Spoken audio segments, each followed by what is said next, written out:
So hey everybody, it's Mishan here, singer-songwriter and vocal coach. I'm here very privileged to be with Kristine Mirelle. She is a singer who has been able to make a living without a record label, without a manager, and she makes a living through her music in different ways, that through a lot of ways that people don't necessarily think of. And she travels the world, gets to travel the world, and has a lot of insights on how average people can turn their music into their career. So I really would love to pick your brain and kind of get an idea of what you do and how you've been able to create this career around your music. So how are you able to do it without any of that kind of, glamorous type of approach? You were able to make a living, and a really decent living, on your own. Yeah, no, that's a really good question. I think I'm really passionate about this because most musicians and singers, including myself when I first started, I thought I had to have like a bajillion followers on, Instagram and YouTube and Facebook. I thought I had to do all these things. I thought I had to have a manager. I thought I had a record label. There are so many things that we hear. You hear that you have to be on Spotify, or you have to be on all these things. And as I started my music career, I spent a good 8 years trying to do that. And I didn't make any money. I was struggling. I was sleeping on friends' couches. I Wow. was familiar with couchsurfing.com. If any of you have done that before, I have done that, where you like literally sleep on like strangers' couches. Like I That's was doing that for crazy. many years. Everything I owned fit in a suitcase. I was very much the starving musician, and I finally was like finding these singers and these musicians that were making a good living, and they weren't even that great. Like I was like, wow, they're not even that talented, but how are they traveling the world? How are they doing all this? Like they know something that I don't know. And so I started realizing that it's really just it's more like a business. We get so emotionally involved in our music, I think, because we're so passionate about it. And when I started looking at it like a business, I got my very first show. And at the time I was literally sleeping in someone's kitchen. I had rented out someone's kitchen in LA because that's all that I Wow. could afford. I was sleeping on a little cot. And I got my first gig and I made $70,000 that year. And I went from making Wow. nothing to suddenly bringing in $70,000 in 1 year. And I was only performing, I do like a few hours a day, 3 hours a day, 5 days a week. So I was making $70,000 a year, performing 5 days a week, and only part-time. So Hmm. really I was only working 15 hours. I was like, whoa. So it was mainly a mind shift. It was me going, it doesn't have to be the way everyone says it is. Because most of those people are saying that it has to be this way. Are they doing it?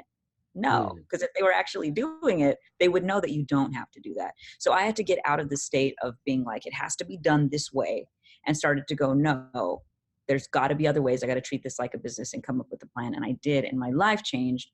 And, and now you see, I'm doing some pretty amazing things. It's, that was my first gig, and now I've performed on every continent.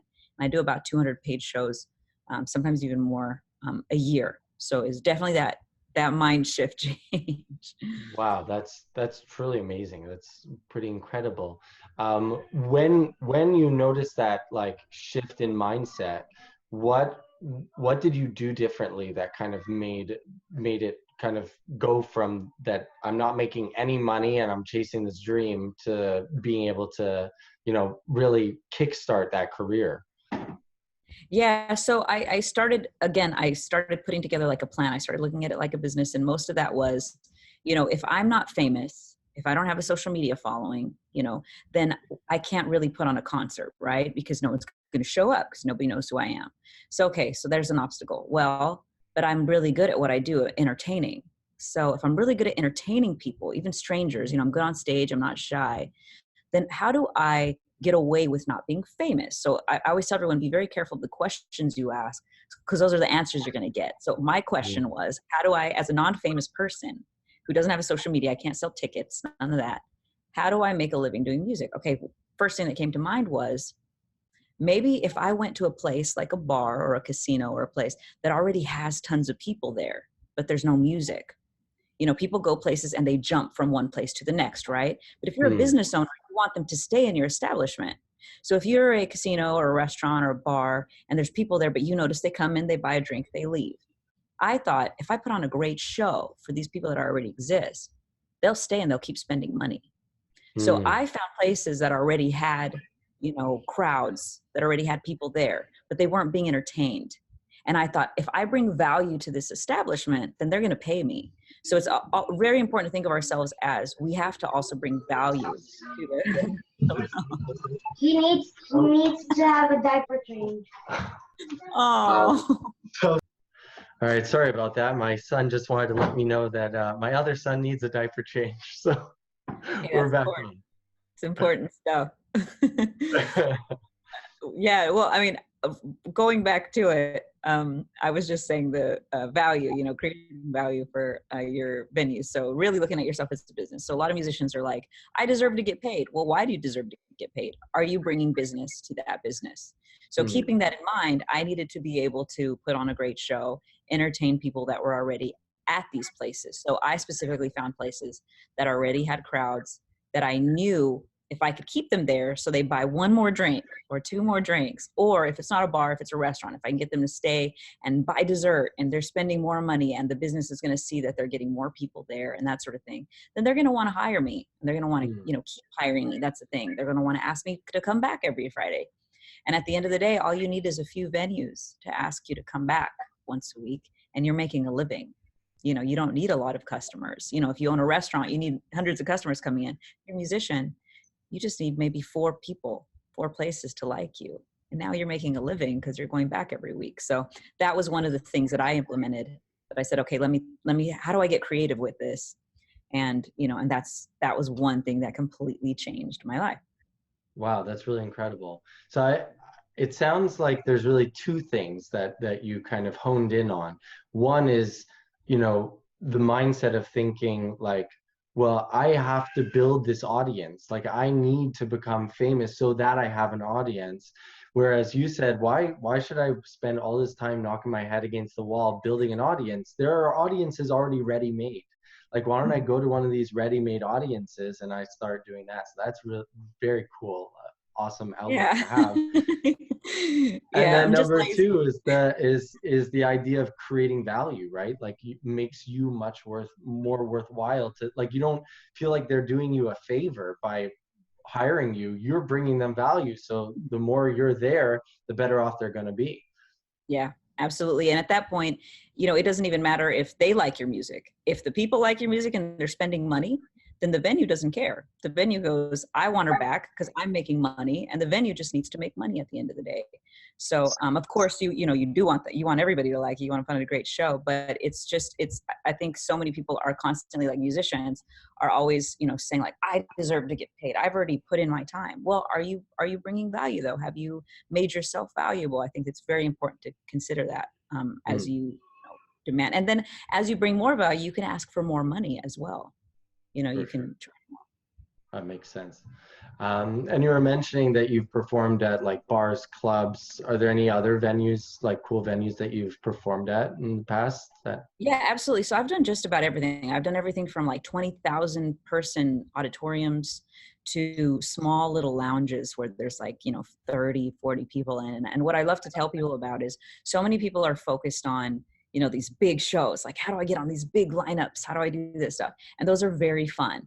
The funny thing is a lot of those don't pay that well. In fact, some of them don't pay at all because they know they don't have to. So if I'm a promoter that's putting on a big concert, I know that musicians are going to show up and perform. You know, they're just going to be excited to perform. And I'll give you an example. I just performed at Barclays Center in New York City.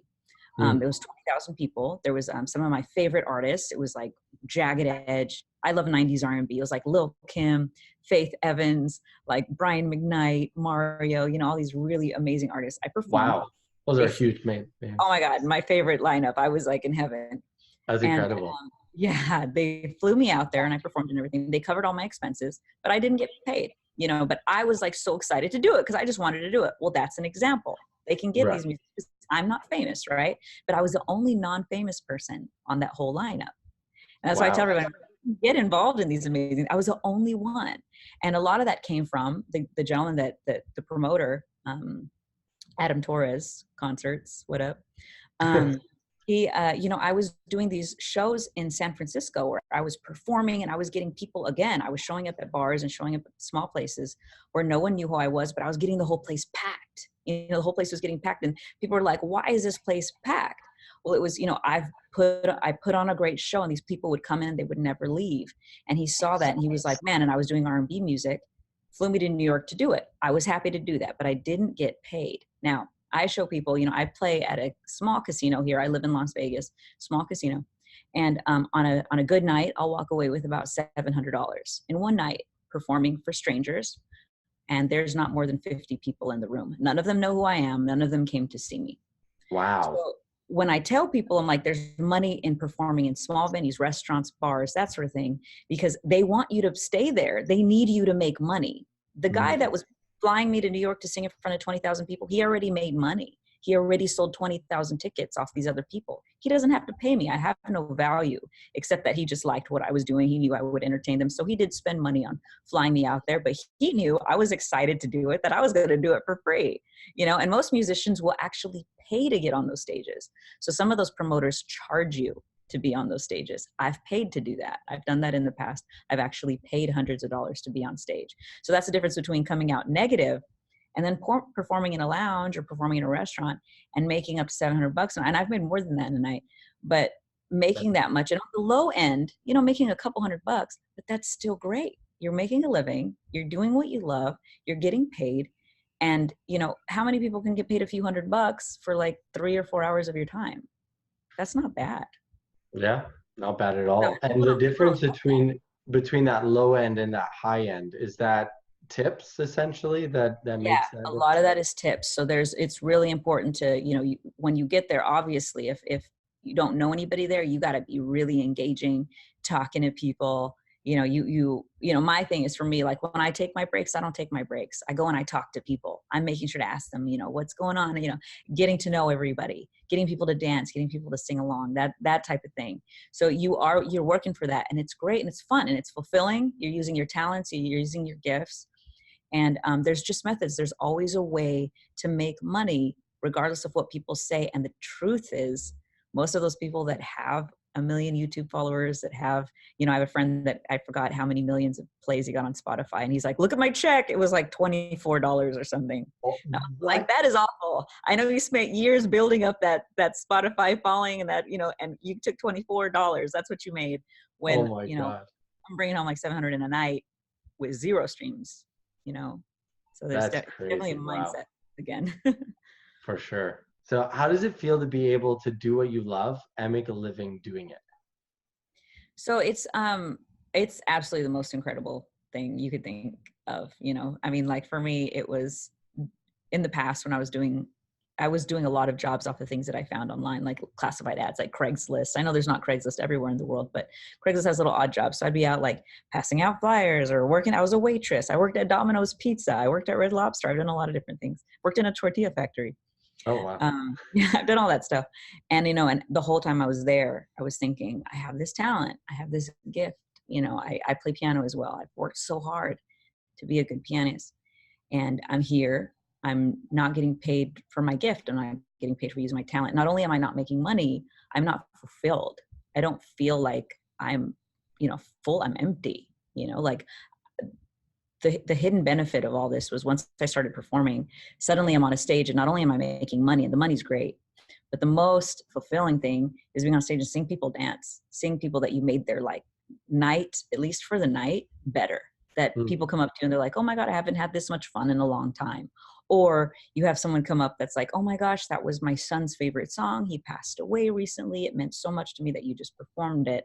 Or you have a couple that it's their anniversary and they're like, can you play our anniversary song? And now they're in tears.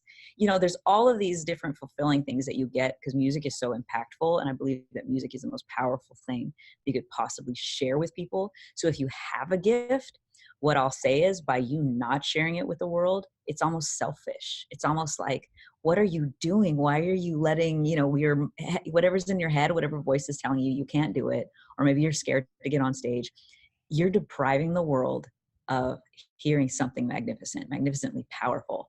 And and I'm just really passionate about that. So I love that I can get on stage and do that. And I love that I now work with other people to get them on stage and making that same impact. Because I think live music, man, if everybody had live music all the time, I think that would be world peace right there. Really, like that would be world peace. Nobody would be mad anymore. So that's how I feel about it. So yeah, it really is incredible. That's awesome. Yeah, I mean, a lot of people on my YouTube channel, I posted a video that showed my 10-year transformation because I started off as a very, very bad singer. And then I learned through the years how to sing from various different vocal coaches. And so many people asked me in the comment section, like, what kept you going throughout that whole period of time where like everybody else would have just given up and said like you're either born with it or you're not. You're very obviously not born with it. You know, why do you keep on pushing through?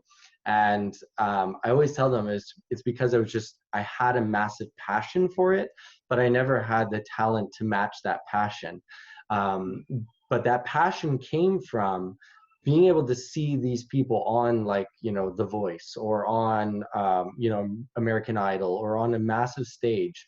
And they're able to make so many people feel something all at once. And they're able to bring tears to different people's eyes. And that type of reaction, you don't get that with anything else other than music and other than really singing, right? You know, when you sing a piece and you sing it really well, that's like it brings tears to people's eyes, and especially when you do it with a lot of emotion. And so that's really been kind of a driving factor for me as well in my career, has been like I want to be able to get there. And so that's what forced me to keep on going and push through those hurdles, even though everybody else was like, give it up. You're not gonna get there. So yeah, so it's definitely an amazing thing to have as a motivation. Because you're mentioning you're a couch surfer, you kind of did odd jobs in different places. Can you tell me a little bit more about your kind of your backstory of everything that kind of led you to where you are now? Yeah, sure. So I started out in a really small town in New Mexico. I was surrounded by farmland. I raised a pig. Like I was so far away from anything that was the music industry. So for me, Wow. the thought of I didn't even know people could make a living doing music. I thought you had to be famous for sure. That was it. You at least had to be famous. Mm. So I started there. I didn't have any money. I didn't know anybody in the industry. I didn't know anybody that performed. I had no clue about anything. So I had to build an entire career off of no money, no knowledge, no resources, no network, absolutely nothing. Wow. So I, no internet following, there was no advantage there. But what I will say is I, again, like you were mentioning, when you have something you're passionate about, that was it. For me, I made a decision that there was nothing else that I wanted to do in life and that I wasn't going to do anything else in life, that I would spend the rest of my life trying to do this, or I would just do nothing at all. That was it. That was all. There was no plan B. Everyone at school, I remember my teachers would go like, hey, what's your plan B? I don't have a plan B. That's it. This is it's going to happen. And that is all. And I started, the first thing that I did was, okay, I got to make a living. So how do I do that? So I started recording. I recorded in a friend's closet. I printed out a bunch of CDs. I burned CDs, if people remember how to burn CDs. Back in the And day. Yeah, back in the day, exactly. People were like, what are CDs? So I would knock on people's doors and I would sell my music on the streets. So I did that for 8 years. So I did that in the cold. I did that in the heat. I did that without a car. I did that, it would be freezing cold or it would be 115 degrees outside. Well, so That you was would how, go door to door. You would go door to door selling your music. yeah. So That's people would, incredible. you Wow. can imagine, like, most people hate door-to-door salesmen, and I was no exception. Everybody hated me. Everybody was like, get out of my yard. You interrupted my dinner, or you woke up my kid. Like, I hate your guts, like, get away. And 9 out of 10 people, they hated me. Like, they really didn't like that I was there. But 1 out of 10 people bought a CD. And so for me, if I was like, okay, one person buys a CD, if I need to sell 10 in a day for me to, eat, and pay, whatever, my cell phone bill or whatever, then I need to knock on 100 doors. So I would knock on about 100 doors a day. So I heard no about 90 times a day. And so I heard, Wow. oh, get out of my face. Like, really, me. It wasn't just no, leave, or I got chased by dogs, all kinds of stuff. And so I got used to hearing no, but I started to see, hey, if 9 out of people say no, one person says yes, I focused on that one person. So I'm like, that one person, if that just means I need to knock on 100 doors. So I started doing that with my venues when I started performing. So for me, it was like, let me go to as many venues as I can and try to perform at these. So I thought if I knock on 100 venues and I get 10 venues, all I need is 5 venues. Like I told you, 3, 4, even, 3 venues to start making a decent living. And so I kind of, adopted that mentality with, okay, I can hear 90 no's, but who cares about that? If I hear 10 people say yes, I can get by, I can make a living, I can make my dream happen. So I started out selling door to door, and then I just asked a lot of questions. I followed, I moved all around. I was in New York, Vegas, Dallas, LA for 8 years. I moved around, I traveled the world. I did a lot of, went to every single continent and, performed and did a lot of just random performances. Like I said, I'd sing on people's doorsteps. People would have a piano, like this piano back here. They would invite me in. Little old ladies would be like, I haven't had a visitor in years. You play the piano, and I'd stay there for hours sometimes, and I'd play and have like coffee and biscuits or whatever. And so it was, it was cool. Like I met a lot of people along the way, and they stayed along on my journey. And so, and that's what I did. And like I mentioned earlier, I just asked the questions. Okay, if I need to sell music now, how do I do it? Well, the first thing was, how do I get to people? Let me go to people's houses. And the second thing was I did festivals. I got like, what are they called? Like a stand when you go into like a fair or something. I would set up my CDs and that sort of thing. And then I just started, asking the questions, started going to venues, started figuring out how to put on a show, started figuring out how to create, an electronic resume, for example, started figuring out how to get people who didn't know me to love me. How do I entertain a crowd? How do I get a crowd by the end of the day going, oh my God, you're the most amazing person in the whole world. How do I do that? I started asking those questions. I started figuring it out until I got down my system. But, what allows me now to help so many people, other people get started, is because some people are like, well, I have no money, Kristine. How do I do that? No problem. I did it without money. Well, I don't know anybody, Kristine. Neither did I. Well, I'm from a farm in Nebraska. So was I, like just all these different things. So it's allowed for me now to just relate with everybody and help everybody wherever they're starting. Right. So it's just like you're at the point where there's no limitation too great that could hold you back from potentially making this into a career. Like, at the end of the day, as long as you have a little bit of talent and a ton of passion, and, there are people out there that can turn that little bit of talent into a lot of talent, right? Like, being able to train with somebody like a vocal coach or music teacher or anything like that, and being able to make it into a career. So there's no excuse that can get you out of this, that No. you'll be stuck working at Wendy's for the rest of your life. If the only reason you don't do it is because you chose not to. Exactly. If someone has, as long as someone has talent, it's completely, and it's empowering and it's scary. But to say it's your fault if you don't succeed, stop looking around and want to name other people. Some people are like, the music industry doesn't want me to succeed. Well, I didn't know anybody. I didn't have any money. I didn't know anybody in the music industry. I did it. So if you are even in a big city, or if you even have a little bit of money, you're already way ahead of me from where I started. So like you said, it's probably like 5% talent and 95% everything else. So it's 95%. Am I committed? Am I determined? Am I going to make this happen? Am I going to see this as an obstacle, or am I going to see it as an opportunity to learn something, so that every time I come to this obstacle in the future, I know exactly what to do? Some people will stop there.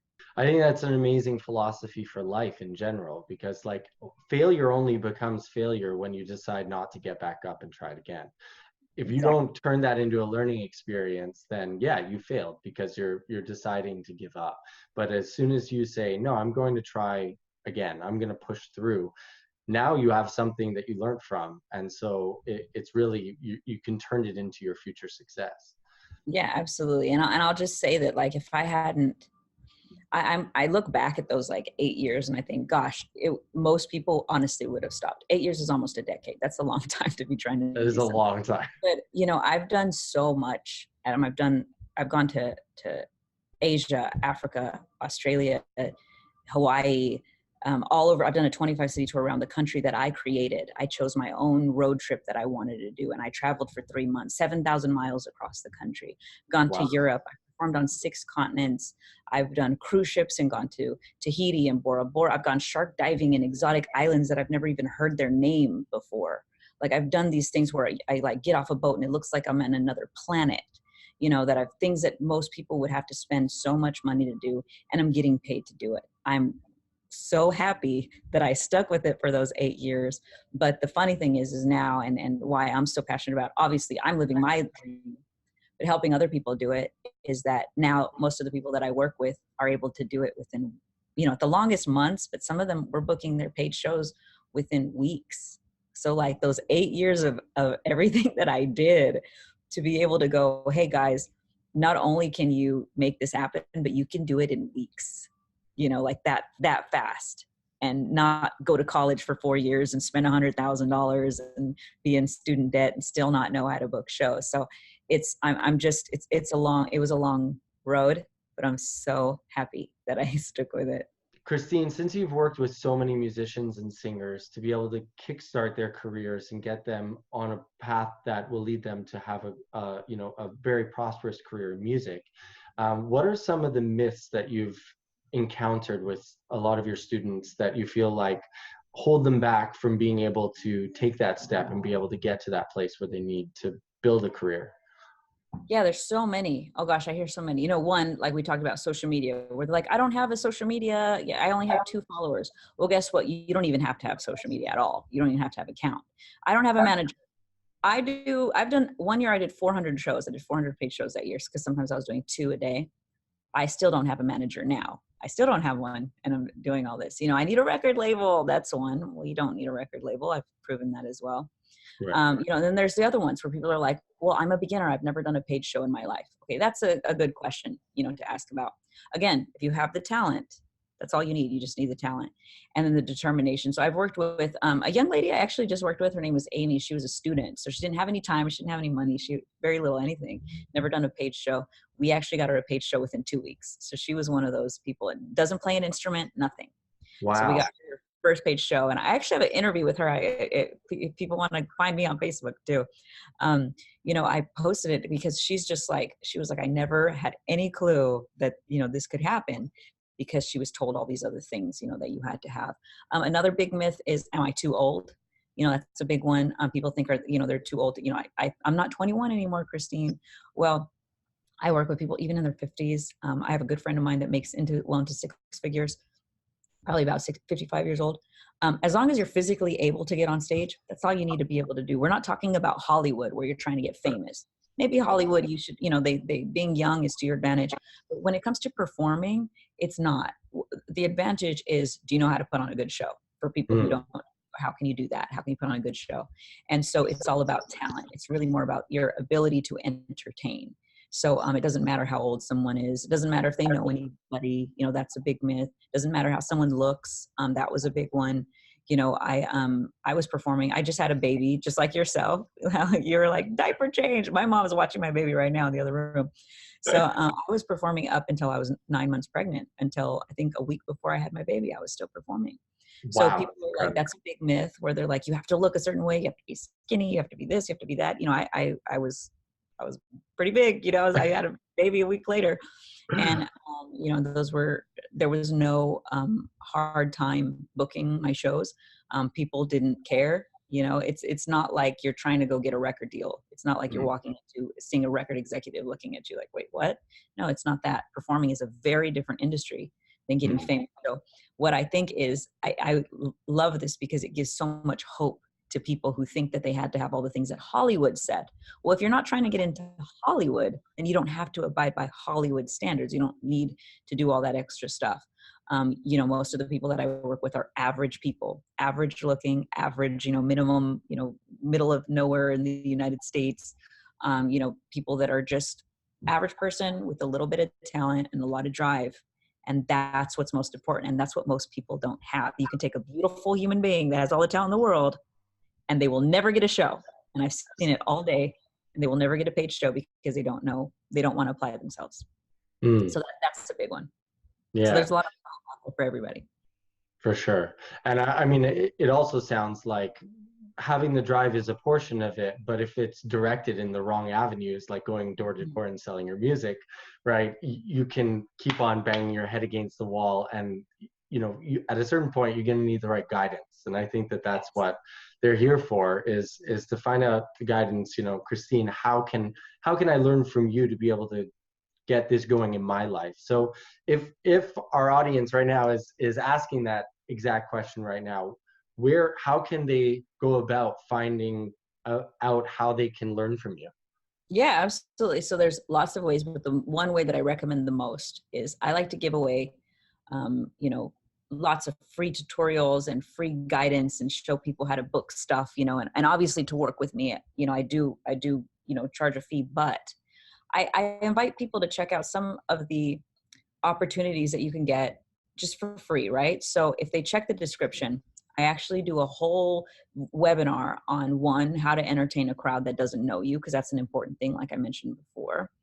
And then two, how to find venues that have money to pay you, because so many people know where to find venues that don't have money to pay you, but or that are going to make you sell tickets, or they're going to make you sell, promise that the bar is going to sell this much money or whatever.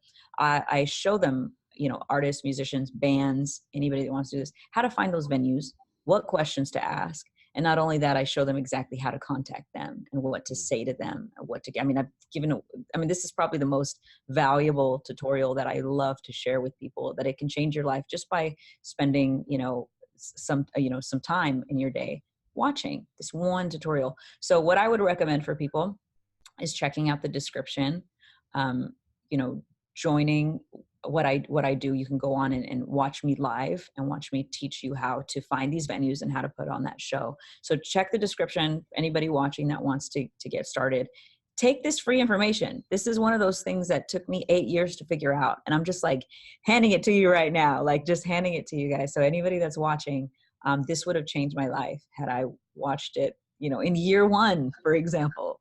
I wouldn't have had to go to year 8. So I would love to invite people to check that out.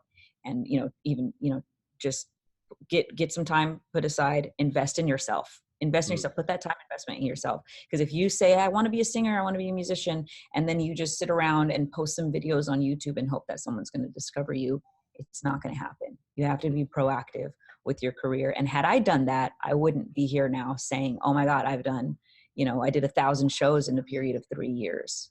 That's a lot of shows. And they were all paid, 1,000 paid shows. I built a house this year off of money that I made doing what I love. Like that's insane to me. So I would like to invite people to check that out in the description. Join me. It's free. Join me. I go on there and I answer, questions and show people, again, how to do it without a record label, without a manager, without social media, how to build a music career performing, and how to find venues that'll pay you. Right. That's an incredible amount of value in a free, to be able to distill that and be able to learn it free. All you have to do is set aside the time. I think that's definitely worth it. So I really hope that people click on that link and join you for that webinar. Yeah, and I enjoy it's fun. So people can come in and ask any questions that they have, because I know that probably people that are watching this probably have some questions. So if I didn't address it, join me and I'll answer those questions for you. Awesome. Sounds good. Great. Thank you so much, Adam, for having me. I appreciate it.